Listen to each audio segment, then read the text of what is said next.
Hello students, let us discuss our first experiment is what? Preparation of compounds. In that we are going to discuss preparation of potash alum. Okay. Now here for writing the every experiment we have to follow some pattern. Okay. So for writing the each experiment first we have to tell the aim, then principle, then apparatus required, then chemicals required, next we have the procedure, then you have to conclude with the finally result. Okay, this you have to write. Now first here what is our aim? Okay, as you know very well, for whatever things are there, first we have to go for the aim. Okay, so here aim is what? We are going to prepare the pure sample of potash alum. Okay, now what is the formula of potash alum here? K2SO4, Al2SO4 taken thrice, 24H2O. Okay, so we are going to prepare the what? Pure sample of potash alum. This is our aim. Next, come to the principle. What is the principle is here? Potash alum is prepared by dissolving an equimolar mixture of hydrated aluminum sulfate and potassium sulfate in minimum amount of water containing a little sulfuric acid, and then subjecting the resulting solution to crystallization when octahedral crystals of potash alum are separated. Here, now come to the here. So in preparation we are taking the equimolar mixture of what? Aluminium sulfate and potassium sulfate. What is the equimolar? What is the exact meaning of that? I will discuss later. Okay. So you are going to take the equimolar, nothing but here equal number of moles of potassium sulfate, aluminium sulfate are going to react. Equimolar means what? Number of moles are same. Okay. And here hydrated aluminium sulfate means what? Hydrated means nothing but what? Water molecules are there. So in aluminum sulfate crystals having the water molecule, that is called hydrated aluminum sulfate. Here you can see, while writing the aluminum sulfate also we are going to write the 18H2O, means in the crystal we have the water molecule, that is called hydrated aluminum sulfate. Then potassium sulfate, in you are going to add the what? Minimum amount of water containing a little sulfuric acid. Why we are going to add the sulfuric acid, that I will discuss later. Okay, then after what you are going to do? You are going for the crystallization. Crystallization means what? Formation of crystal is called crystallization. Okay, then so finally you are going to get the potash alum. I know what is the shape of potash alum crystals means nothing but geometry, that is what? Octahedral.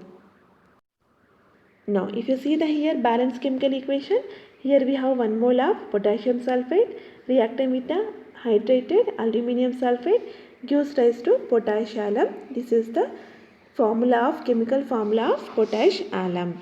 This is the principle involved in the preparation of potash alum. Now come to the apparatus required. What we have here? We have the beaker, that is 100 ml. We are going to take 100 ml capacity of beaker, maximum how much? That is 100 ml. Then funnel, wire gas, conical flask, that is also capacity, maximum capacity how much? 100 ml. Glass rod and tripod stand. These are the apparatus required. Now this is the conical flask. Okay, you can see the image of conical flask. Then you can see the image of, this is a tripod stand. Okay, here we have the 3 legs, that's why it's calling as a tripod stand. Here you can see, here we have the 3 legs, that's called tripod stand. Now next we have the wire gas. What is the use of wire gas means here? Okay, so wire gas sits on the iron ring, nothing but tripod stand, to provide a place to stand on a beaker. Simply you are keeping that, this is the wire gas. Okay, so this is made up of nickel and chromium, that is nothing but mixture of alloy. Okay, on older wire gas the white material is what? Asbestos. Here you can see the white material, this is what? Asbestos. So this is first simply for what? To keep the beaker properly we are using the wire gas. Next you can see this is called as a beaker. Okay, in this you can see this is a what? Glass rod. Glass rod, what is the use of glass rod means? To mix the proper to mix properly whatever salts you are adding, that has to be mixed properly. And this is a funnel, you can see. Okay, so what is the use of funnel means? You are going for the filtration. Okay, so for filtration what we are doing in this inside we are keeping the one one paper that is called as a filter paper. After that you are going to pour the liquid whatever you go for the filtration. Okay, so filtration we are using the funnel. These are the apparatus we required for the preparation of potash alum. Now let us see the chemicals required.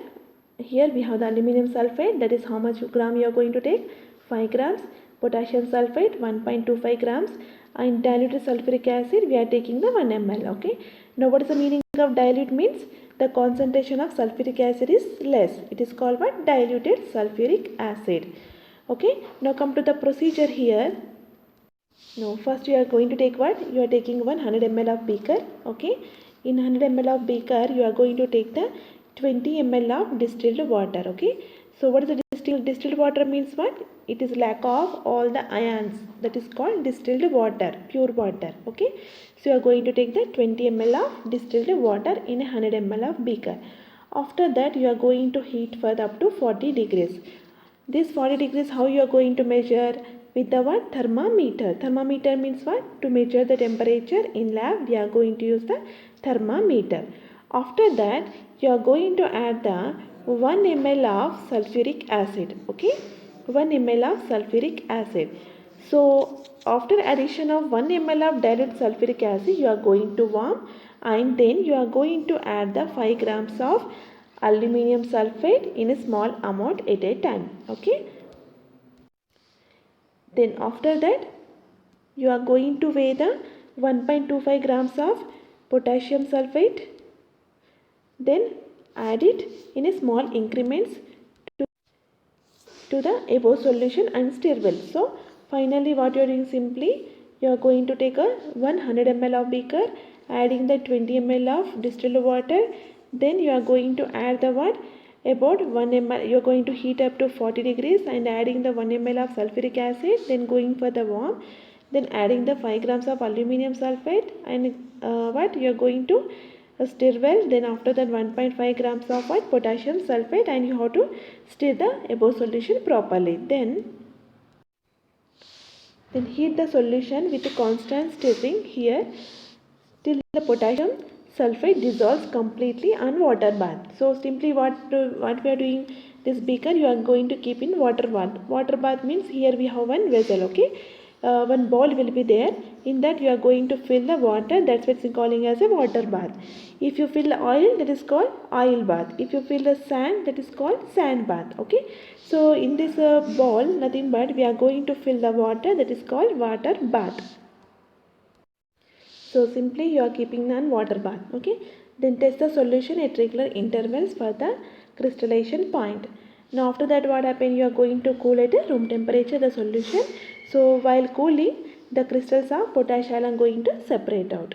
After that decant the mother liquor, means after once you are going to get the crystals, you are going to get some waterish on the upper part. Okay, that is called mother liquor, and that you have to decant, nothing but you have to separate out and wash the crystal with small quantity of ice cold water. Okay, you are using the ice cold water. If you go for the hot water, what happens? The salts whatever that is going to form, it is going to be dissolved. Okay, so to avoid that we are going to use the ice cold water. Then finally dry the crystals by placing them between filter paper. So finally you are going to drying with the what? Filter paper. Now come to the result what we have here. Now result here we have the yield of potash alum. So how much amount came? Okay, that is you have to write in the grams. Now color of potash alum what we are going to get? We are going to get the white color. Now melting point how much? 92 degrees Celsius. Now here note is that the crystals of potassium alum what is the shape here? Octahedral shape. Okay, shape of the potash alum crystals is we have the octahedral. Now here we have the precautions. What we have precautions? Cool the solution slowly to get the good crystals. Okay, so you have to cool the slowly. If you go for the at a time, the crystal formation is not good. Okay, so you have to cool the crystal slowly. Then do not disturb the solution while it is being cooled. Why? Because means, so if you disturb, what happens? There is a disturbance in the formation of what? Crystal. So you should not disturb the solution while it is going to be cool. Why? Because means there is a formation of crystal is taking place. So if you disturb, there is a disturbance in the formation of crystals. So this is the preparation of potash alum. Now let us see the way of questioning, how it will they may ask in the exam. Now come to the first question. If you see here, they may ask what is the formula of potash alum. So for formula of potash alum, what we have, K2SO4, Al2SO4 taken thrice, 24H2O. Now what is the formula of aluminium sulfate means, Al2SO4 taken thrice. Next formula of potassium sulfate, K2SO4. Now cation present in potash alum, what we have, K plus aluminium plus 3. These are the two cations we have in the potash alum.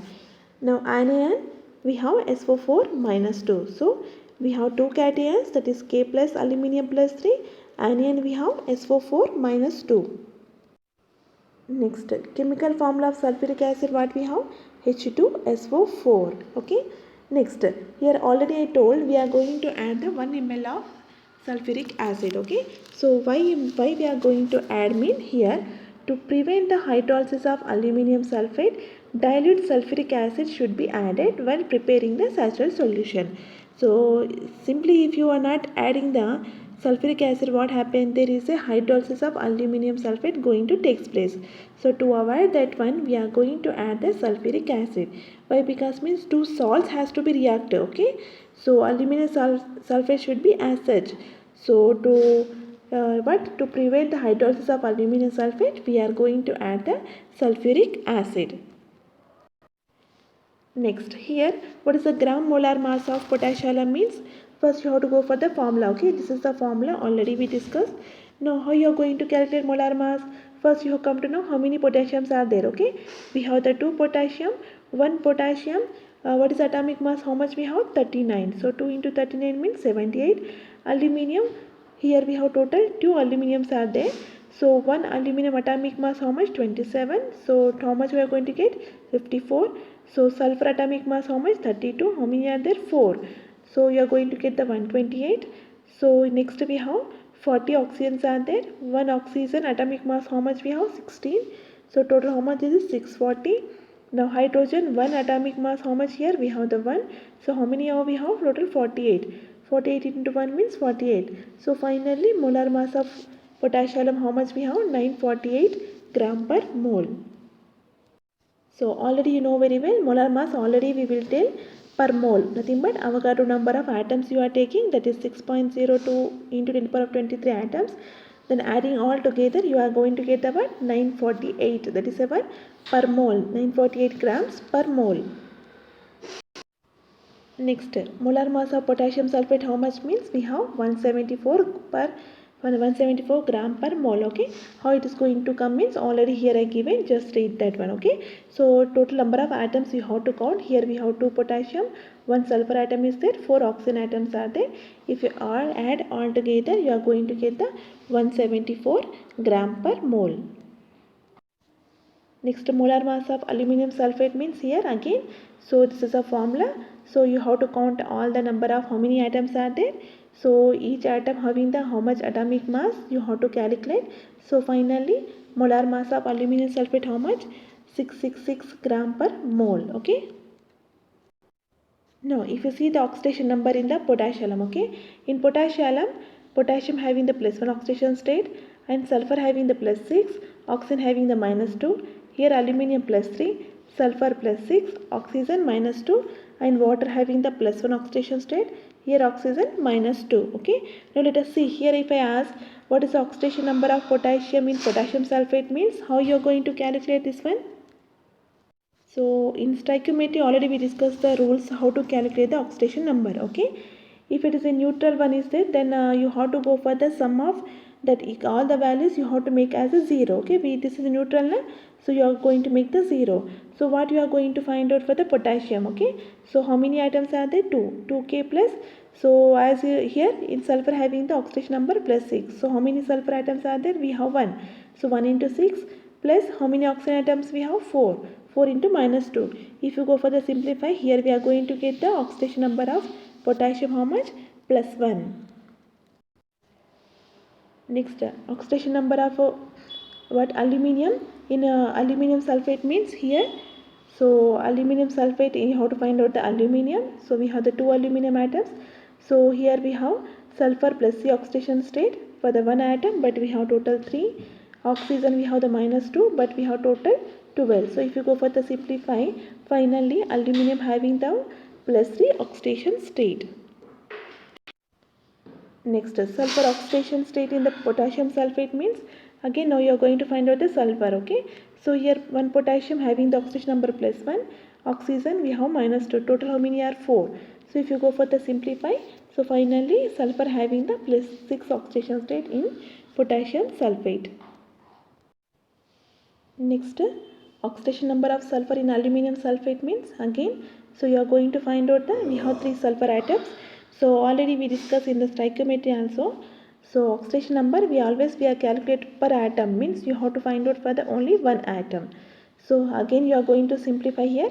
So aluminum oxidation state generally we have +3, oxygen -2. So if you go for simplification, so here we have the sulfur oxidation number +6 in aluminum sulfate. Now next question we have strength of solution, okay. So what is strength means what?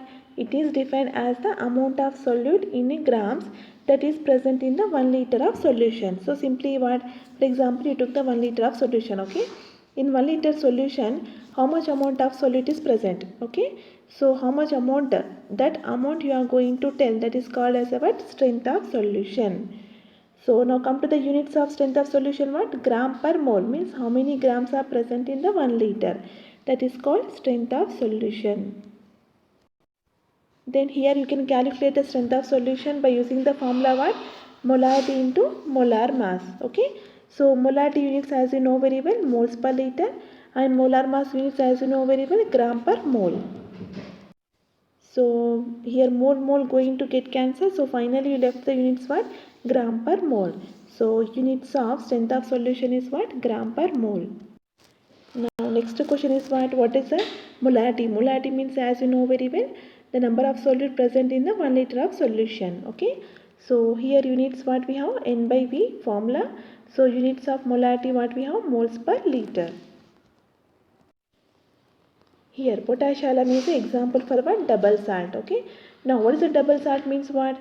A double salt is a salt that contains more than one different cation or anion. Means what here? For example, if you take the potassium, in potassium we have the K plus and aluminium +3, we have different cation, but anion is what? We have only one, okay, that is sulfate ion. So that may have more than one different cation or different anion, that is called what? Double salt. So potash alum is an example for double salt. Simply you can tell we have the mixture of two salts, isn't it? One is what? Potassium sulfate, this is a salt, and we have what? Aluminium sulfate, this is another salt, okay. That is an example for what? Double salt. So this question already I discussed. Why do we add dilute sulfuric acid means to prevent the hydrolysis of aluminum sulfate, dilute sulfuric acid we are going to add, okay. And next question, how many water molecules are present in the crystals of potash alum means how many? We have 24 water molecules are there. Now next, if you come to the see the uses of potash alum, so we are going to use for the water purification. Nothing but water purification means what? As we already discussed in a case of hydrogen compounds, we are going to purify the waters, okay. Removal of temporary hardness of water, permanent hardness of water, okay. So for purification of water we are going to use alum. And leather tanning. Leather tanning means what? Leather means as you know very well, generally animal skin will be there, isn't it? So that animal skin we are going to change the color by using the tannic acid, okay. That process called as a tanning, leather tanning. Next, dyeing. Dyeing nothing but what? Color agent, okay. For coloring also we are going to use a potash alum. Next, fireproof. Fireproof means use, for example, as you know, very waterproof, okay. Fireproof means what? Able to withstand with fire, means it we can go for the high temperature also. Next, textile. Textile means as you know very well, cloth, okay. In textile industry also we are going to use the potash alum. So many uses are there that you go for the search that one. So these are the few examples I gave here. Okay, next I am going to discuss the calculation of percentage of yield, okay. Actually, we don't know, but we don't have that much of detail. But the sake of information, I'm giving. Why? Because means in a principle we already discussed equimolar. Okay, what is the equimolar means? Now I want to convey this one. So before that, I'm going to explain percentage of yield. Okay, nothing but how much percentages came. For example, you are going to prepare. Is it came 70%, 80%, 90%? You are going to discuss. Okay, that is called what? Percentage of yield. That how you are going to calculate means here.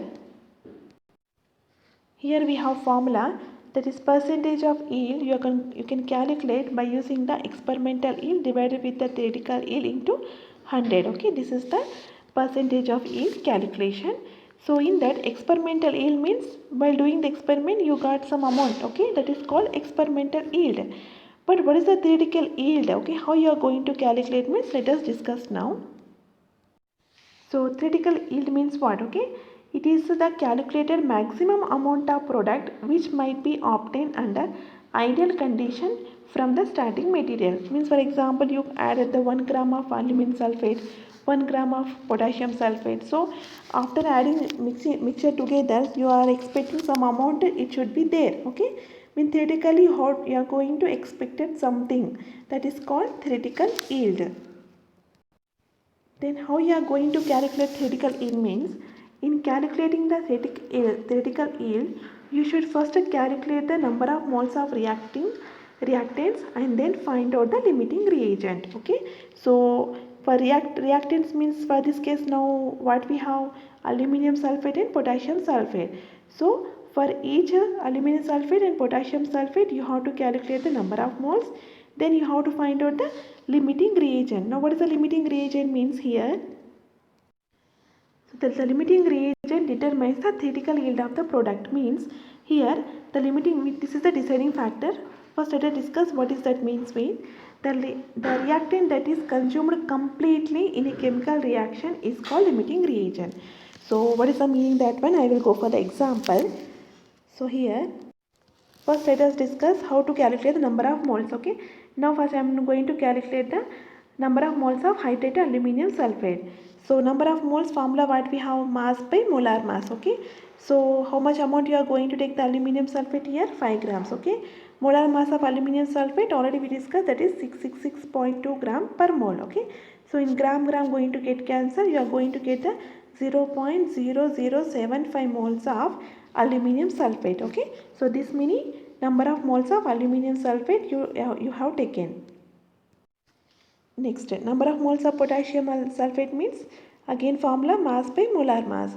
How much you are going to take potassium sulfate? 1.5 grams. Molar mass how much? 174 gram per mole. So again here gram going to get cancelled. You got the how many number of moles of potassium sulfate? 0.0085 mole. So you are going to take the 0.0075 moles of aluminum sulfate, 0.0085 moles of potassium sulfate. So here in this, if you take here, this is a less amount. Okay, so since aluminum sulfate and potassium sulfate in equimolar ratio, nothing but they have to go for the same number of moles. So the formula, nothing but aluminum sulfate is the limiting reagent because it is present in less amount. Thus the theoretical yield of potash alum is 0.0075 moles. Means what here?